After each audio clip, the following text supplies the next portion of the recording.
Arabia has long captured the imagination of the Western mind.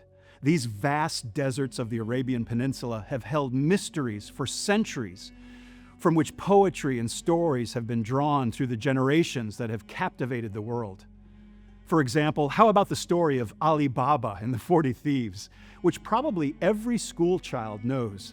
It was made part of the folk tales of the Arabian Nights, that collection of Middle Eastern stories from the Middle Ages of 1,001 nights that are known the world over.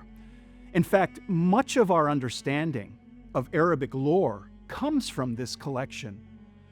The story of Ali Baba is a story about a poor woodcutter who stumbles upon thieves hiding their gold in a secret cave in the desert that can only be accessed by saying the magical phrase, come on, you know it, "Open sesame."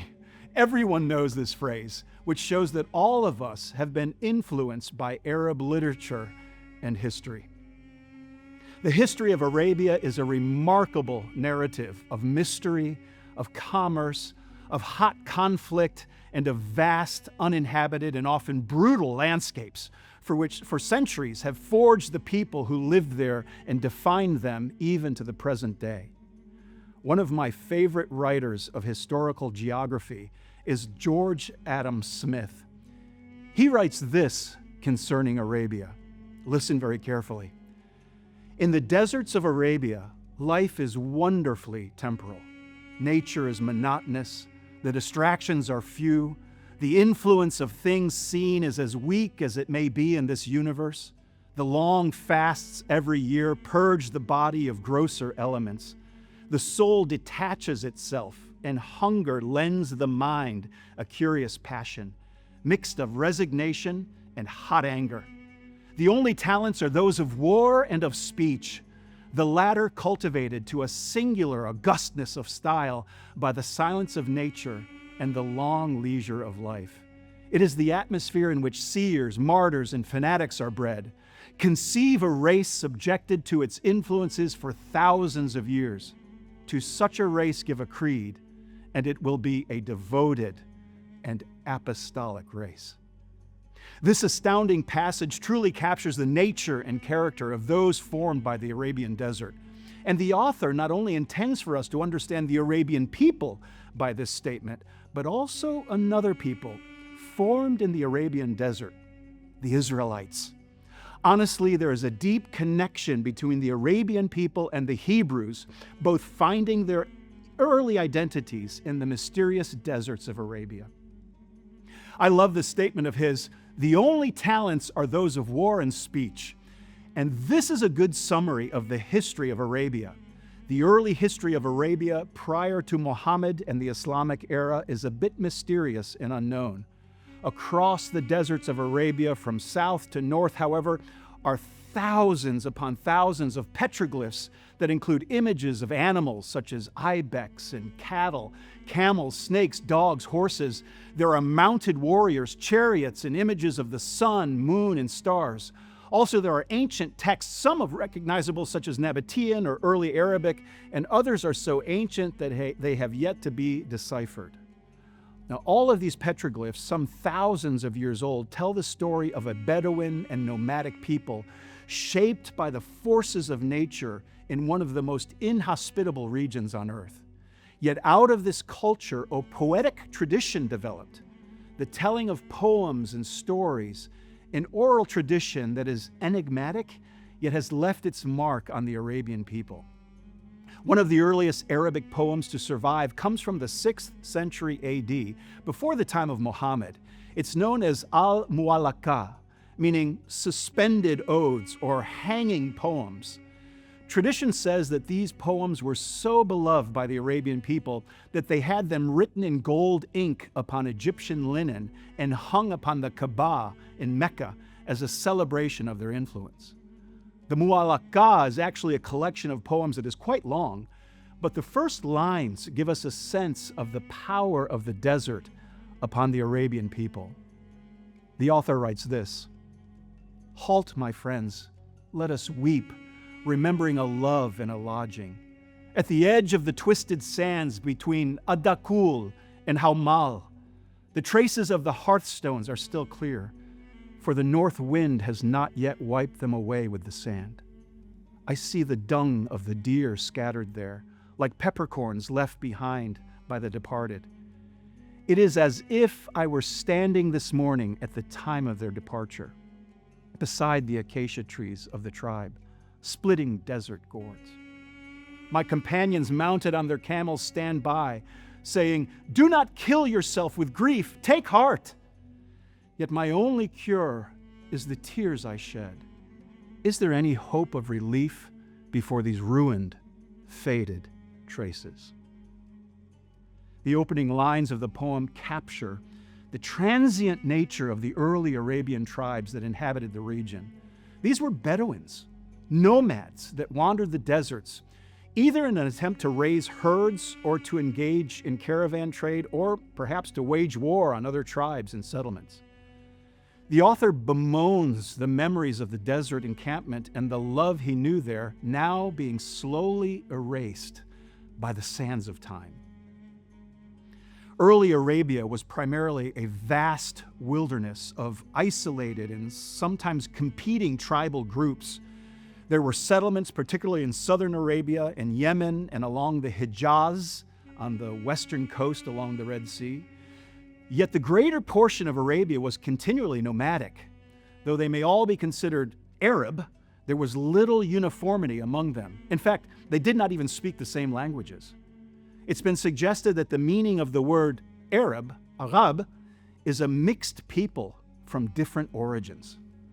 Their only commonality was their Bedouin nature and the fact that they were all polytheists, that is, believers in multiple desert deities. There was, of course, also a strong division between the Arab Bedouins and the Arab settlers, those who were living in towns in Arabia. The combination of harsh environment, which the more genteel world considered uninhabitable, and the strong and individualistic tribal identities made the Arabs impossible to rule. There is no evidence of the great empires ruling the region.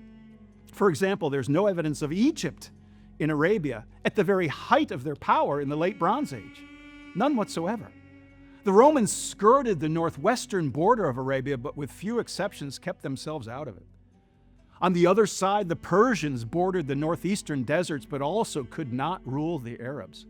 So the Arabs developed quite independently and remotely from these great world powers, other than engaging in trade and providing the goods of Arabia and Africa and Asia to the Roman and Mediterranean world. In the 2nd century AD, the Romans designated Arabia by 3 regions. The first was Arabia Petraea, meaning rocky Arabia.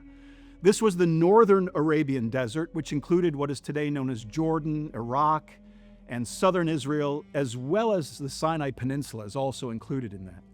The second was Arabia Deserta, meaning deserted Arabia. This included the majority of the Arabian Peninsula, the vast regions of sands and deserts of central Arabia.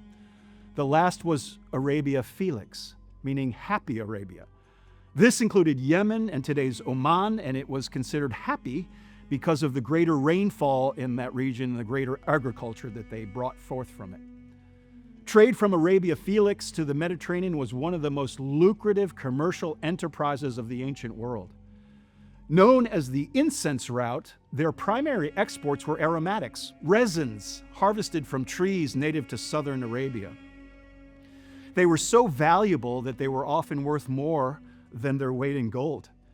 You know them well: frankincense, used primarily in Roman religious ceremonies to appease the gods, as well as in medicines and perfumes; and myrrh, essential for funeral rites and embalming, but also used as a base for high-end cosmetics and as a topical medicine. It's certain that the frankincense and myrrh brought by the Magi to the Christ child in Bethlehem was from southern Arabia. Yemen also exported exotic goods. Because of Yemen's position at the edge of the Indian Ocean, its ports like Qana and Aden received vast quantities of goods that were then moved overland by camel caravan to the Mediterranean. Spices, large quantities of pepper, cinnamon, ginger, cardamom arriving from India, precious stones, pearls, from the Persian Gulf, and gemstones like lapis lazuli, sapphires, and emeralds, much of it coming from as far as the region of Afghanistan. Textiles, fine cottons from India, and even early shipments of silk from China. African goods also came via the Red Sea. Yemenite traders crossed the Red Sea to the Horn of Africa to gather luxury goods for Roman markets. Ivory, highly sought after for Roman furniture, jewelry, and religious carvings. Gold and rare woods sourced from East African kingdoms and moved through the Arabian ports. Ostrich feathers and tortoise shells used for high fashion accessories in Rome. The Roman demand for these goods was so high that it caused a significant trade deficit. The Roman historian Pliny the Elder famously complained that Arabia and India drained the Roman Empire of roughly 100 million sesterces every year, wealth that left the empire in the form of gold and silver coins and never returned, as the Arabs had little interest in Roman manufactured goods. So the caravan routes and the trade through the Arabian Peninsula managed by Arabian tribes, particularly the Nabataeans, was a lucrative business that brought great wealth to the region and increased settlements throughout the peninsula. Cities such as Mecca and Medina, known at that time as Yathrib, these were important hubs of the Incense Route, and they prospered and grew. Mecca was also the center for the worship of the Arabian pantheon, the numerous gods and goddesses recognized by the various Arabian tribes at that time.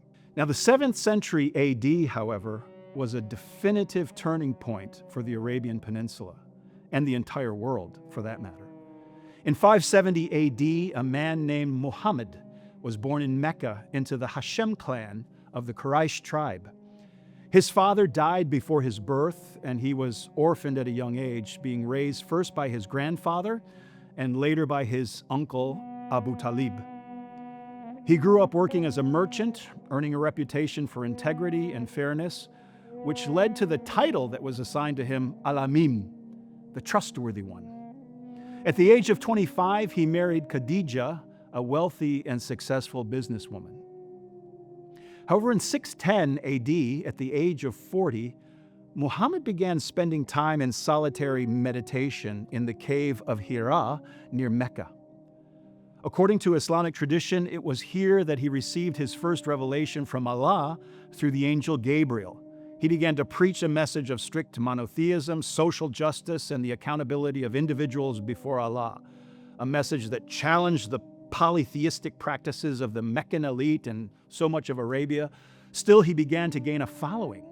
And as his following grew, so did the opposition from the Meccan leadership, who viewed his message as a threat to their religious and economic status. In 622 AD, facing increasing persecution and threats against his life, Muhammad and his followers migrated from Mecca to Yathrib, an oasis city north of Mecca, later renamed Madinat al-Nabi, the city of the Prophet, or simply Medina. This migration, known as the Hijra, marks the beginning of the Islamic calendar. In Medina, Muhammad transitioned from being a persecuted preacher to a community leader, a statesman, and a significant military commander. He drafted the Constitution of Medina, which was a document that established a framework for cooperation between the various Muslim, Jewish, and tribal communities in the city. Then the ensuing years, however, saw conflict between the Muslims of Medina and the Quraysh tribe of Mecca, including major engagements such as the battles of Badr, of Uhud, and the Trench. Over time, Muhammad consolidated power, and in 630 AD, he returned to Mecca with a large following, entering the city peacefully and cleansing the Kaaba of idols, which he rededicated to the worship of the one God, Allah.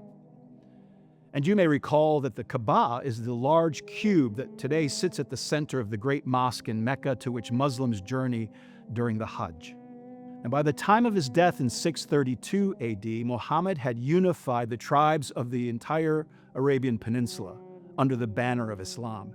His life and teachings, which are preserved in the Quran and also in literature known as the Hadith, provided the structure for the Islamic civilization that would expand across Arabia and the greater Middle East, North Africa, and beyond in the centuries that followed. The once fragmented tribes of Arabia became unified under the banner of Islam, and this thrust the Arab people into the forefront of world power. Once a Bedouin desert region, now a world power. The remote and inhospitable desert region of Arabia became the center of a vast and powerful empire. And as the empire grew, the center of power shifted from Arabia to Damascus in Syria under the Umayyad Caliphate, and then later Baghdad in Iraq under the Abbasid Caliphate. But Arabia retained its position as the heart of Islam and the Arab Empire, particularly the cities of Mecca and Medina, which even to the present day define the region's importance and identity in the Arab and Muslim world. In the 15th century, the medieval era gave way to the early modern period, and much of the Arabian Peninsula, particularly the western side, the Hijaz region of Arabia along the Red Sea, fell under the control of the Ottoman Empire, a Turkish empire.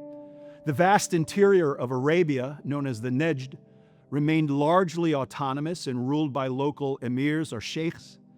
In the 18th century, however, an important alliance was formed between the religious leader Muhammad ibn Abd al-Wahhab and the tribal leader Muhammad bin Saud, who was the emir of the town of Diriyah.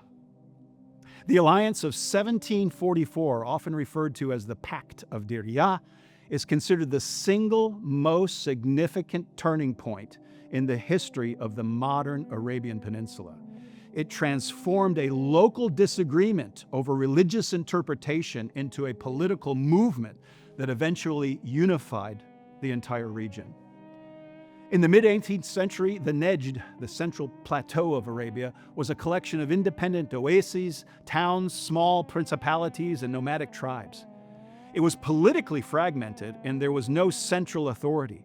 Muhammad ibn Abd al-Wahhab, a scholar from the region, had begun preaching a message of religious purification and reform. His preaching, however, caused him to be expelled from these towns, and he eventually sought refuge in a small nearby settlement known as Diriyah. When the two men met in Diriyah, they formed a covenant that combined the Islamic authority of the scholar with the political and military authority of the ruler. This division of power created a unique synergy that allowed the movement to expand beyond the borders of a single town. Al-Wahhab provided the religious legitimacy for the movement by framing the expansion as a jihad to restore the pure practice of Islam. So he turned local military raids into a divine mission. He also established a social and legal order based on his interpretation of Islamic law, which helped stabilize the tribes and settlements that came under his control. Muhammad bin Saud, as the emir of Diriyah, had the resources and the tribal connections to enforce this new order. He provided the military muscle to secure trade routes and expand the borders of his domain, and he and his descendants acted as the protectors of the movement. In exchange for the religious scholars' support, the Saudi dynasty became a powerful, unified force that allowed them to transcend the various local tribal loyalties. The strength of this association lay in its interdependence. The Saud family needed religious legitimacy to command the loyalty of warring tribes. In return, the religious movement needed a strong, protected state to survive and propagate its teachings. The system created a form of dual leadership. The Saudi family handled the political, administrative, military affairs of the state, while the descendants of al-Wahhab maintained authority over religious, educational, and legal matters. And this pact effectively laid the blueprint for three versions of the Saudi state in modern history. The first Saudi state was known as the Emirate of Diriyah from 1744 to 1818. This was the immediate result of the pact. They expanded rapidly across the Nejd, reaching as far as the Hijaz in the western Saudi Arabia, making Mecca and Medina, that is part of their rule, and brought into modern-day Iraq and Oman as well. The state eventually collapsed under an Ottoman invasion, but the ideological and political foundation remained. The second Saudi state, the Emirate of Najd, 1824 to 1891. After a brief period of chaos following the collapse of the first state, the Al Saud family re-emerged to reclaim their authority. They managed to re-establish control over the central portion of Arabia, Najd. They recognized that Diriyah was too vulnerable, so the capital was moved to Riyadh, which has remained the heart of the Saudi political system ever since. This emirate also came to an end as it was plagued by internal power struggles within the royal family, and these divisions weakened the state, leaving it vulnerable to a rising power, a rival power, Al-Rashid dynasty of the city of Ha'il, north of Riyadh. This ultimately forced the Al Saud family into exile in Kuwait in 1891. Then the third state, the Kingdom of Saudi Arabia, from 1902 to the present day. This is the modern state which successfully broke this cycle of collapse that plagued the previous two states by focusing on institution building, territorial consolidation. In 1902, Abdulaziz Al Saud led a nighttime raid and successfully retook Riyadh from the Al-Rashid dynasty. Over the next 30 years, Abdulaziz systematically unified the various regions of the peninsula, the Najd, the Hijaz, Al-Hassa, and Al-Sir, through a mix of military campaigns, tribal alliances, and strategic marriages. In 1932, the country was formally proclaimed the Kingdom of Saudi Arabia. But in the 1930s, the new kingdom was still economically fragile and relied heavily on income from the Hajj, pilgrimages to Mecca, from all over the Arab world. The king, Abdulaziz, granted an oil exploration contract to the Standard Oil Company of California in 1933 in hopes of diversifying their economy.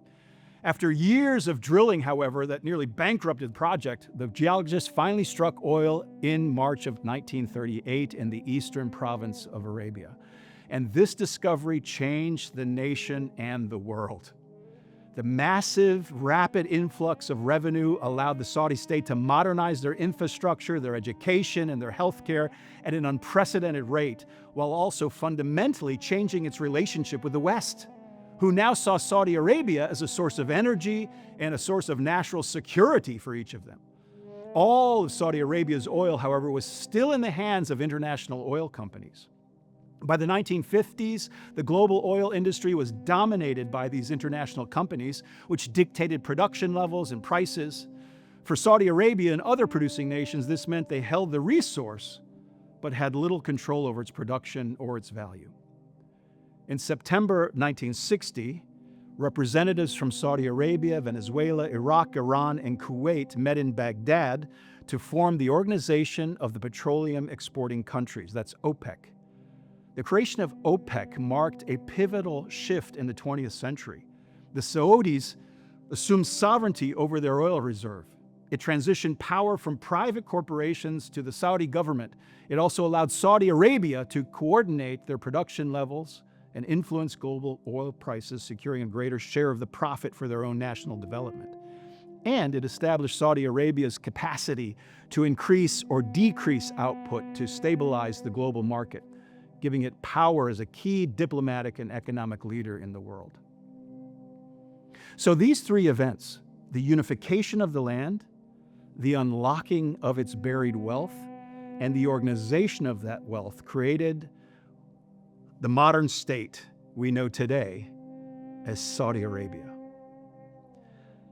Now today, Saudi Arabia is again in the midst of change. In view of the long-term uncertainty of global oil reserves and an increase in alternative forms of energy, Saudi Arabia is undergoing another profound transformation under a plan they call Vision 2030. This initiative seeks to diversify the economy away from oil, investing heavily in technology, tourism, sports, and renewable energy. Modern Saudi Arabia is currently navigating both its historical role as the custodian of Islam's holiest sites, with a move towards social and economic liberalization and globalization. Whereas once they were a closed country, somewhat secretive and withdrawn from the world, they are now emerging as a vital pillar of the global community. And at the head of this change is the Crown Prince, Mohammed bin Salman, who has implemented a sweeping series of reforms designed to modernize the kingdom's social, legal, and economic landscape. First, he's tackling social liberalization. This has been the most visible change. Restrictions imposed by the religious police are being curtailed. Cinemas have been reopened, and gender mixing in public spaces has been normalized. Second, he is empowering women. This is perhaps the most significant structural change. This includes lifting the ban on women driving, dismantling the male guardianship system, allowing women to travel and to work without permission, and significantly increasing female labor force participation. Third is the legal codification. In an effort to provide more transparency and predictability in government, the kingdom has begun codifying its laws, including the personal status law and the penal code, moving away from the traditional discretionary application of Sharia law by individual judges. And fourth, economic diversification. Under his leadership, Mohammed bin Salman has been using the Public Investment Fund to transform it into a massive engine for domestic and international investment, steering capital towards new industries like technology and tourism and renewable energy to reduce dependence on oil revenue. Vision 2030 is an ambitious plan to transform the kingdom into a global investment powerhouse and a center of culture, commerce, sports, tourism, entertainment, technology, and leisure, which will certainly connect not only Asia, Europe, and Africa, but potentially the entire world. So be sure to keep your eyes on Saudi Arabia in the years to come.